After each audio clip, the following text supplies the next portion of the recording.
ഇപ്പൊ തന്നെ വരാന്ന് പറഞ്ഞിട്ട് എവിടെയായിരുന്നു? മേടം എറിഞ്ഞിട്ടുണ്ടെങ്കിൽ എന്റെ പണി പോയത്. വണ്ടിയൊക്കെ ഞാൻ എടുത്തു വെച്ചോളാം.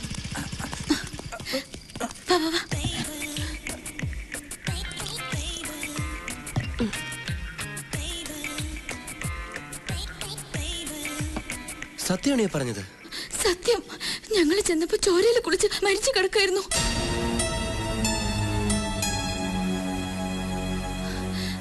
എന്താ ആലോചിക്കുന്നേ? ഒന്നുമില്ല. നന്നായി. ആ ദുഷ്ടൻ എന്റെ അമ്മയെ വേദനിപ്പിച്ചതിനുള്ള ശിക്ഷ അവന് കിട്ടി. അവനത് വേണം. ഞാനൊന്ന് കുളിക്കട്ടെ. തലയാകെ പെരുപെരുക്കുന്നു, മേലാകെ ചുട്ടു പൊള്ളുന്നത് പോലെ. രമേശ് എന്തിനാ നേരത്തെ ഇവിടെ നിന്ന് ഇറങ്ങിയത്? എങ്ങും പോകരുതെന്ന് ഞങ്ങൾ പറഞ്ഞിരുന്നല്ലേ? അത് മുറിയിലൊറ്റയ്ക്കായപ്പോ എനിക്കെന്തോ വല്ലാത്ത പേടിയായി. അമ്മയെക്കുറിച്ച് ഓർത്തപ്പോ നെഞ്ചു പൊട്ടണ പോലെ തോന്നി. എത്രയും വേഗം ആസ്പത്രിയിലെത്തി അമ്മയെ കാണണമെന്ന് മാത്രമായി മനസ്സിൽ. രണ്ടും കൽപ്പിച്ച് വാതിലിന്റെ മുകളിൽ താക്കോലെടുത്തു. പിന്നെ എങ്ങനെ ആശുപത്രിയിലെത്തിന്ന് എനിക്ക് ഇപ്പോഴും ഓർമ്മയില്ല. ആശുപത്രി കുമാരപുരത്തല്ലേ? പിന്നെങ്ങനെ നന്ദൻകോട് റോഡിലെത്തി? അത് ആശുപത്രിയുടെ മുന്നിൽ ചെന്നപ്പോ മൊത്തം പോലീസ്. അവിടെ നിന്ന് കഷ്ടിച്ചാ രക്ഷപ്പെട്ടത്. പിന്നെ എങ്ങോട്ട് ഓടണമെന്നറിയാതെ കണ്ട വഴി കൂടെ ഓടി.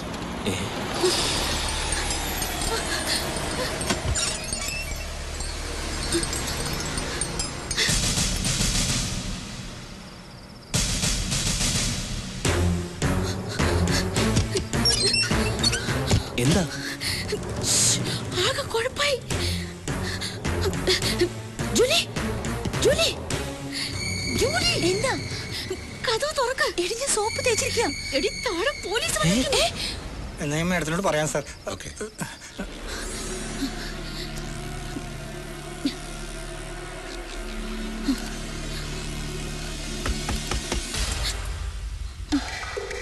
ആരാ? ഞാനാണ് കമ്മീഷണർ കർത്ത.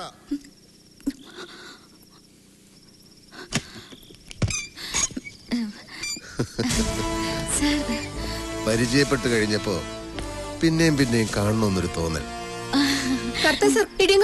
എന്താ വിളിച്ചത്? എന്നോട് ക്ഷമിക്കണം, പ്രിൻസിപ്പൽ അച്ഛൻ ഇതുവരെ എത്തിയിട്ടില്ല. അച്ഛൻ വന്നിട്ട് പോരെ സർ? അച്ഛനെയല്ല, ഇവരെ കാണാനാണ് ഞാൻ വന്നത്. ലേഡീസ് ഹോസ്റ്റലിൽ മദ്യത്തിന്റെ ഗന്ധം. ഞാൻ അച്ഛനെ ഒന്നുകൂടി ഫോൺ ചെയ്തിട്ട് വരാം. വളരെ ബോൾഡായ കോളേജ് യൂണിയൻ ചെയർപേഴ്സൺ ഇങ്ങനെ വിറയ്ക്കാനും വേർക്കാനും ഒന്നും പാടില്ലല്ലോ. എന്ത് പറ്റി? രമേശിനെ കുറിച്ച് അറിയാവുന്നതൊക്കെ ഞങ്ങൾ പറഞ്ഞല്ലോ സാർ. രമേശിനെ കുറിച്ച് അറിയാനല്ല, മിനിസ്റ്റർ നടേശന്റെ മരണത്തെ കുറിച്ച്. മരിച്ചോ? മരിച്ചതല്ല, കൊന്നതാണ്. ആരാണ് സാർ കൊന്നത്? ഞാൻ കണ്ടില്ല. കൊന്നയാൾ എന്നോടൊന്നും പറഞ്ഞതുമില്ല. നിങ്ങളോട് വല്ലതും പറഞ്ഞോ? ഞങ്ങൾക്കൊന്നും അറിയില്ല സാർ. അറിയില്ല? ഇല്ല. ദുർഗ സാർ. ഹമീദേ,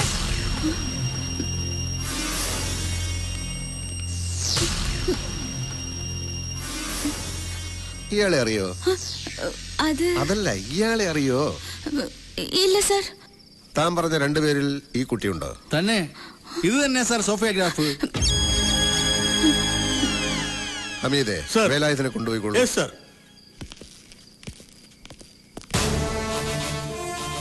ഇനിയിപ്പൊ സാനിയ മിർസ കൂടി എവിടെ ഉണ്ടെന്ന് അറിഞ്ഞാ മതി. എവിടെ ഉണ്ടെന്ന് പറയൂ. കുളിക്കാണ് സാർ. കുളിക്കാണോ അല്ല കുളിക്കും പോലെ കളിക്കാണോ? സഞ്ചരിച്ച വണ്ടി സ്കൂട്ടി പെപ്പ്. ചെന്നു, നിമിഷ നേരം കൊണ്ട് ചെയ്യേണ്ടത് ചെയ്തു, പറന്നിങ് പോന്നു. ഇല്ല സാർ, ഞങ്ങളവിടെ ചെന്നപ്പോ മിനിസ്റ്റർ രക്തത്തിൽ കുളിച്ച് മരിച്ചു കിടക്കായിരുന്നു. അപ്പൊ അവിടെ പോയിരുന്നു. ദുർഗ സാർ. സാനിയ മിർസയോട് ബാത്റൂം തുറക്കാൻ പറയൂ. കുട്ടി, വാതിൽ തുറക്കൂ. Open the door. ദർവാസ ഖോലോ. ബഹുഭാഷ വേണ്ട, മലയാളത്തിൽ പറഞ്ഞാ മതി. കതക് തുറക്കാനാ പറഞ്ഞേ. ലേഖേ, ആരാത്? കമ്മീഷണർ കർത്ത സാറാണ്. നീ വാതിൽ തുറക്ക്. അയ്യോ, ഞാൻ കുളിക്കുവാ. ഒരുപാട് കുളിച്ചാ പനി പിടിക്കും. വാതിൽ തുറക്കു കൂട്ടി. സാർ പറഞ്ഞത് കേട്ടില്ലേ? കതക് തുറക്കാൻ. തുറക്കാനാ പറഞ്ഞത്. തുറക്കാ. അയ്യോ.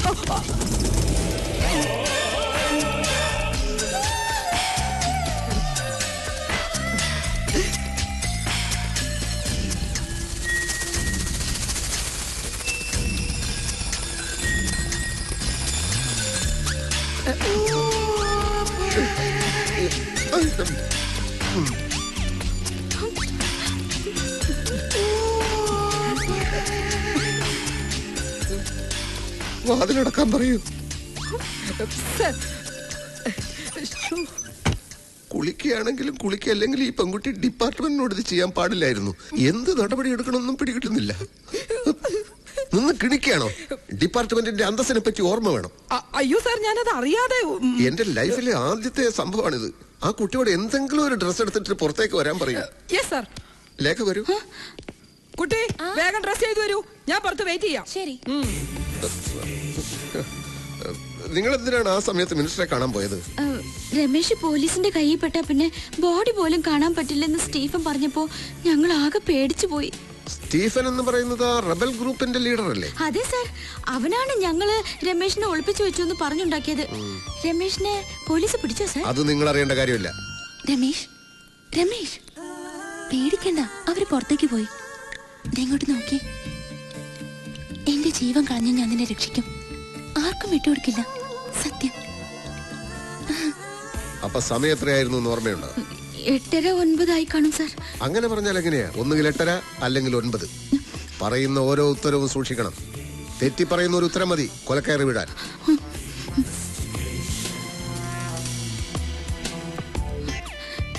എനിക്ക് കൃത്യമായി ഓർമ്മയില്ല സാർ. ഇന്ന് ഈ രാത്രിയിൽ സംഭവിച്ചൊരു കാര്യം ഏതാനും മണിക്കൂറുകൾക്കകം മറന്നുപോയി എന്ന് പറഞ്ഞാൽ ഞാനത് വിശ്വസിക്കണം അല്ലേ? സാർ ലേഖ മുറിയിലിരുന്നോളൂ, ശരി സാർ. ഞാൻ വിളിപ്പിക്കാം. ജോലി ഇരിക്കൂ. വരൂ കുട്ടി. കുളിക്കുമ്പോ കഥ തുറക്കാൻ പറഞ്ഞാൽ ഇങ്ങനെയാണോ ചെയ്യുന്നത്? അതും ബാച്ചലറായ എന്റെ മുമ്പില്. സോറി സാർ, പെട്ടെന്ന് എന്താ ചെയ്യേണ്ടെന്ന് അറിയാതെ ഞാൻ പേടിച്ചു പോയി. എന്തിനാ പേടിച്ചത്? അത് പറയാ സാർ. പേടിക്കണ്ട. ഞാൻ ചോദിക്കുന്ന ചോദ്യങ്ങൾക്ക് സത്യസന്ധമായി മറുപടി പറയണം. പറയാം സാർ.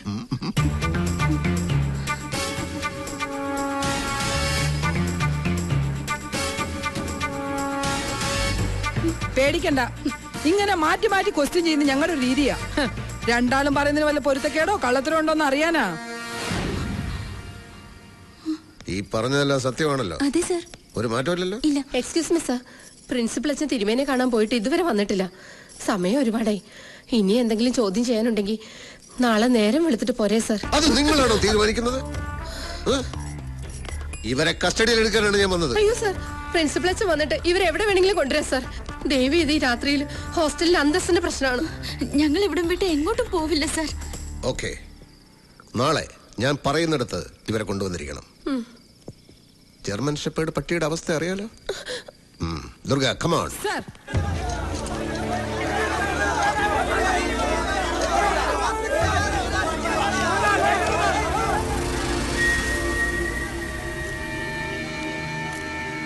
ഇനി ഈ ആംഗിൾ ഒന്ന് എടുക്കും.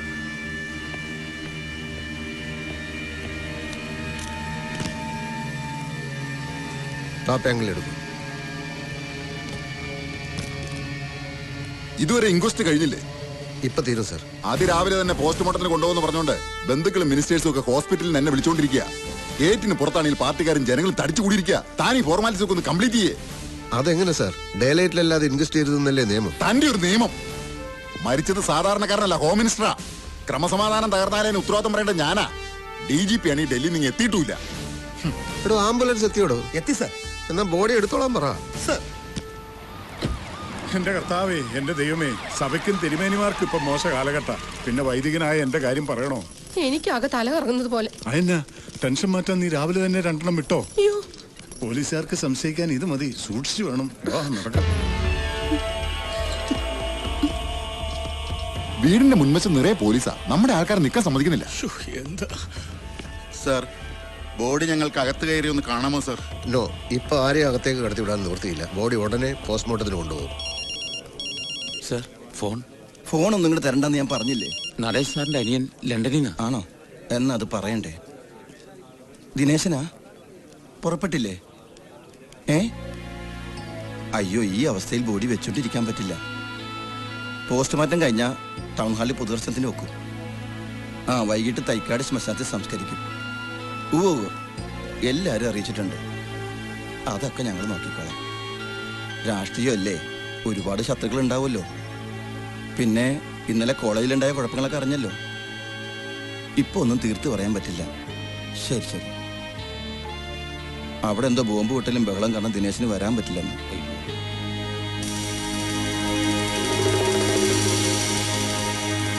വിഘ്നേശ്വരൻ, അയാൾ എന്തോടെ നായ മണക്കുന്നതിൽ കുനിഞ്ഞു കിടന്ന് മണപ്പിക്കുന്നത്? പോലീസ് നായയുടെ പണി കൂടി ഏറ്റെടുത്തിരിക്കുക. മേലധികാരി ആയിപ്പോയില്ലേ സാർ?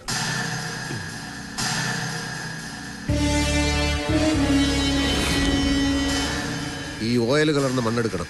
എടോ കമ്മീഷണറെ, താൻ ഇവിടെ കുനിഞ്ഞിരുന്ന് എന്തെടുക്കുവാടോ? മണ്ണെണ്ണ കലർത്തിയ പെട്രോൾ ഒഴിച്ച് ഓടിക്കുന്ന ഓടി അലഞ്ഞൊരു ഓട്ടോറിക്ഷ ഇന്നലെ ഇവിടെ വന്നിട്ടുണ്ട്. മണ്ണെണ്ണ ഒഴിച്ചു ഓടുന്നതാണോ വെളിച്ചെണ്ണ ഒഴിച്ചു ഓടുന്നതാണോ എന്നുള്ളതല്ല പ്രശ്നം. ഓട്ടോയിൽ വന്ന ആരാണെന്ന് കണ്ടുപിടിക്കാൻ നോക്ക്. പലതും കണ്ടുപിടിക്കേണ്ടിയിരിക്കുന്നു. സാർ, നടേശൻ സാറിന്റെ കുക്കായിരുന്ന അറുമുഖന്റെ വീട്ടിൽ പോയിരുന്നു. അവൻ ഇന്നലെ രാത്രി പോയിട്ട് ഇതുവരെ തിരിച്ചെത്തിയിട്ടില്ല. നടേശൻ സാറിന് ശത്രുക്കളായിട്ട് ആരെങ്കിലും ഉണ്ടോ? അടുത്താൽ ഏത് ശത്രുവും നടേശൻ സാറിന്റെ മിത്രമാണ്. പിന്നെ അകലത്തിലൊരു ശത്രുവുണ്ട്, നടേശൻ സാറിനെ രാഷ്ട്രീയത്തിൽ കൊണ്ടുവന്ന ആള്. അതാരാ? Leader KR. നമസ്കാരം സർ.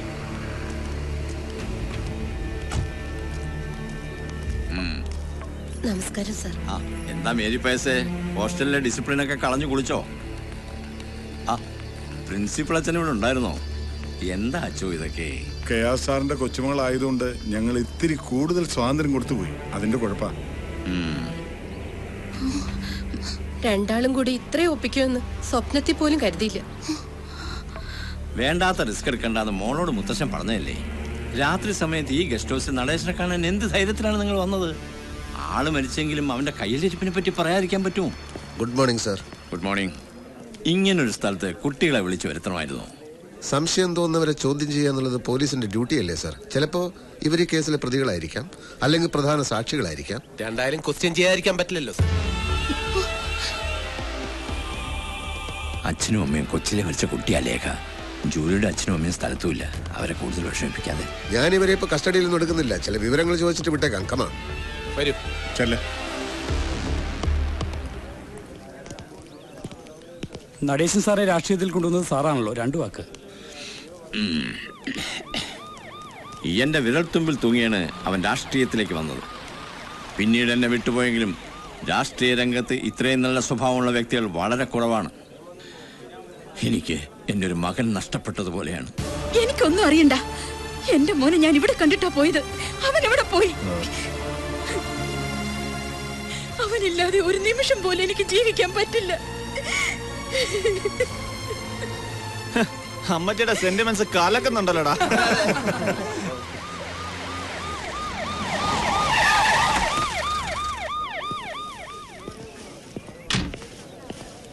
ഇടിയങ്കർത്താ.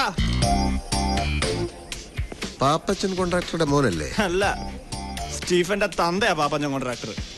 ഉറപ്പുണ്ടോ? കണ്ടോ, അവൻ ഉറപ്പില്ല. മിണ്ടി പോകരുത്. മോന്റെ കൈക്കെന്ത് പറ്റി? ബൈക്കിൽ നിന്ന് വീണതാ. ഈശോ മിശിഹായ്ക്ക് സ്തുതിയായിരിക്കട്ടെ. നീതിമാന്മാർ സ്തുതിക്കപ്പെടും, അല്ലാത്തവർ ശിക്ഷിക്കപ്പെടും. കൊല്ലപ്പെട്ടത് ഹോം മിനിസ്റ്റർ ആണെന്ന് ഓർമ്മ വേണം. ഈ അമ്മയും ഈ അച്ഛനും ചേർന്ന് രമേശിനെ എവിടെയാണ് ഒളിപ്പിച്ചിരിക്കുന്നത്? സാർ, ദൈവദോഷം പറയരുത്. അന്ന് സ്വന്തം അമ്മയെ അധിക്ഷേപിച്ച ആ നിമിഷത്തിൽ പെട്ടെന്ന് അവന്റെ നിയന്ത്രണം വിട്ടുപോയിട്ടുണ്ടാവാം.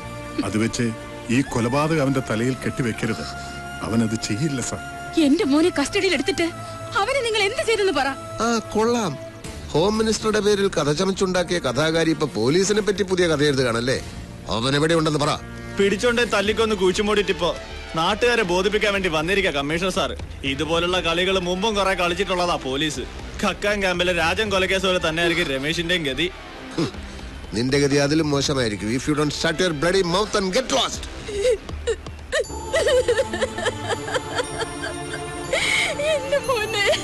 നന്ദിനി, എന്താ ഇത്? നിങ്ങൾ നോക്കിക്കോ. എന്റെ മോൻ എന്തെങ്കിലും പറ്റിയെന്നറിഞ്ഞ പിന്നെ ജീവിച്ചിരിക്കില്ല ഞാൻ. നന്ദിനി, അവിവേകം ഒന്നും കാണിക്കരുത്. ആന്റി,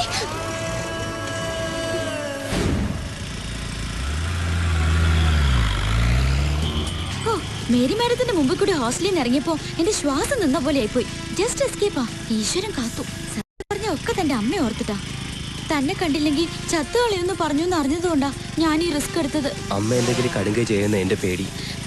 താൻ ടെൻഷൻ അടിക്കാതിരിക്കടോ, ഒന്നും ഉണ്ടാവില്ല.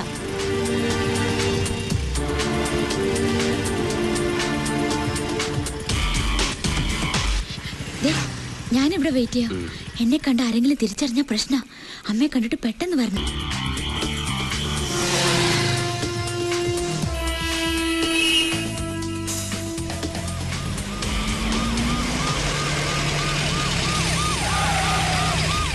ഹലോ.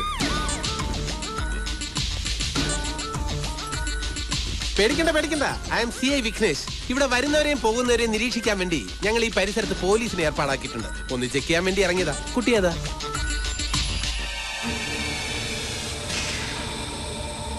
നീ അവനല്ലേ?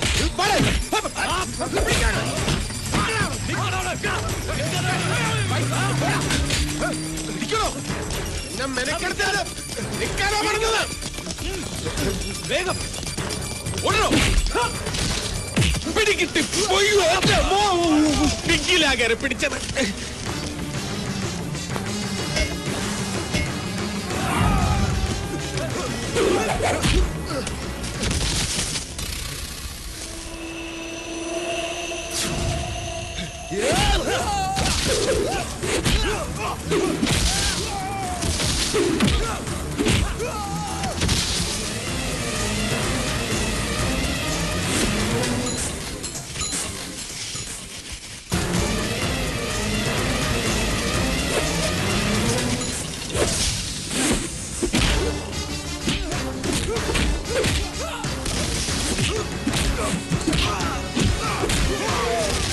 എന്താണോ നോക്കിയിരിക്കുന്നത്? പോയി തൂക്കിയെടുത്തോണ്ട് വേണം. ഞാൻ തന്നെ വേണോ? പിന്നല്ലാതെ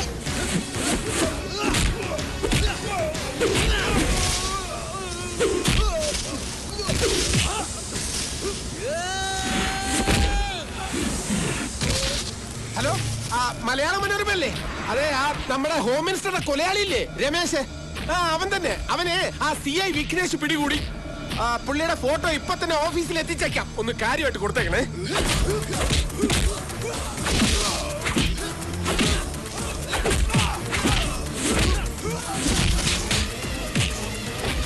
ഹലോ, മാതൃഭൂമി.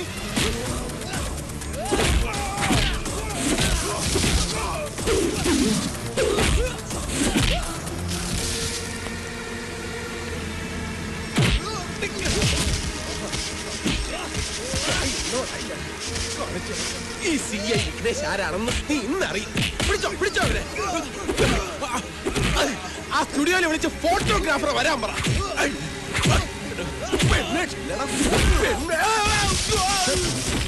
എന്താണ് സർ? അവൻ കരാട്ടെ ബ്ലാക്ക് ബെൽറ്റാ.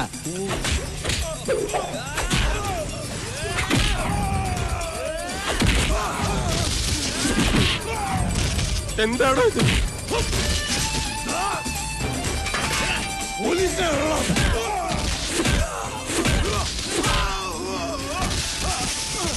ഇനി പോലീസ് മാർഗം. കല്ലെറിഞ്ഞ് വീഴ്ത്തണോ അവനെ? ചറ പറയണോ?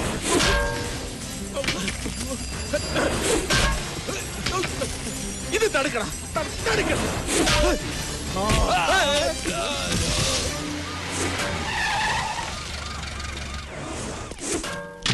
കുത്തി ഇറങ്ങി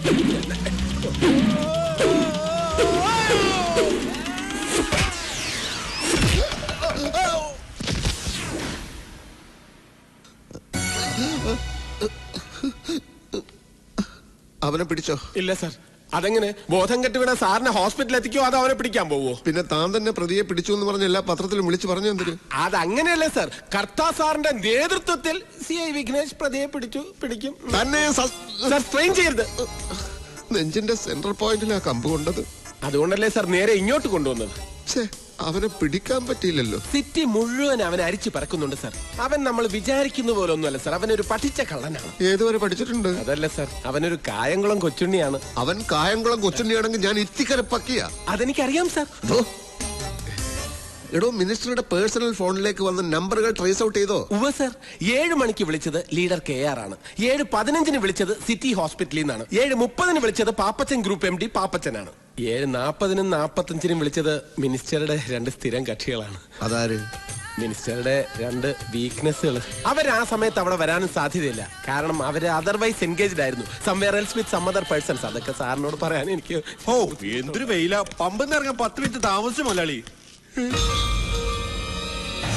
അയ്യോ, നിക്കടാ അവിടെ.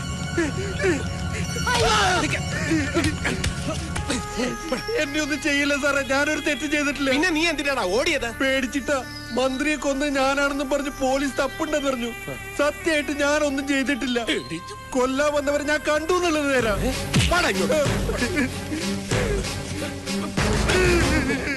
പുതിയൊരു തെളിവ് കിട്ടിയിട്ടുണ്ട് സാർ. മിനിസ്റ്റർ കൊന്നയാളെ ഇവൻ കണ്ടു. സാർ, എന്താ നിന്റെ പേര്? അറുമുഖൻ. ഓ, മിനിസ്റ്ററുടെ കുക്കായിരുന്നു അറുമുഖൻ. നീ എന്തിനാ ഇവിടെ വന്നത്? ജോലി ചെയ്യുന്ന പമ്പിലെ മുതലാളി പനിയായിട്ട് കിടക്കുന്നുണ്ട്. തൊട്ടടുത്ത മുറി മാറി കയറിയതാ.